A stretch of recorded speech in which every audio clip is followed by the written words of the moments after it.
একটা চমৎকার গল্প শেয়ার করি আজকে আপনাদের সাথে। সবসময়ের মতোই রাতে ডিনার করছিলাম, হঠাৎ আমার পাশে একটা বিড়াল ঘেসে বসলো। আমি একটা বাইট মুখে তোলার আগেই সে ম্যাও ম্যাও করে ডাকা শুরু করলো। আমি প্রথম বাইটটা ওর ছোট থালায় তুলে দিলাম, সুন্দর করে চেটে পুটে খেলো দেখলাম। দ্বিতীয়বার আরেকটু দিলাম, এবার সে সম্পূর্ণ খেয়ে শেষ করতে পারেনি। খেয়াল করলাম কয়েকটি দানা প্লেটের কোল ঘেসে পড়ে রইল। আমার খাওয়া শেষ, হাত ধুয়ে খাটের সাথে হেলান দিয়ে মেঝেতেই বসে রইলাম। কিছুক্ষণ পরে দেখি কয়েকটি পিঁপড়া বিড়ালের ছেড়ে দেয়া বিশাল ভাতের দানা কামড়ে ধরেছে। দুটি পিঁপড়ে মিলে একটি ভাতের দানা টেনে টেনে নিয়ে যাচ্ছে। বলতে পারেন কিছুক্ষণের জন্য লস্টই হয়ে গিয়েছিলাম।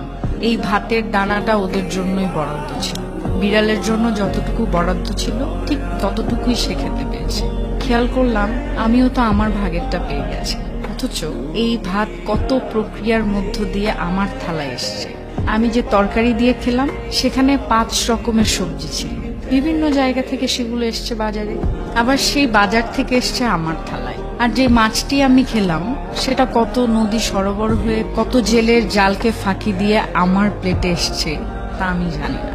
কি শুকনো বন্টন, ভাবতেই অবাক লাগে। মহান সৃষ্টিকর্তা আমাদের রিজিকের ব্যবস্থা কোথা থেকে করবেন সেটা আমরা জানি না। যেটাই পাচ্ছি সঠিক উপায়ে সেটাই আমার প্রাপ্য। জীবদ্দশায় আমরা যা খাবো সবই সৃষ্টিকর্তার পূর্ব নির্ধারিত, অথচ মানুষ কতই না দুশ্চিন্তা করে দুবেলা খাবারের জন্য। ये सारी कोयलें बनी है आज डाकिया, कुहू कुहू में चिट्ठियां पढ़े मजाकिया। मगसनी धादा दानी सनी रे गावा धामा सनी दादा रे बा। सारी कोयलें बनी है आज डाकिया, कुहू कुहू में चिट्ठियां पढ़े मजाकिया।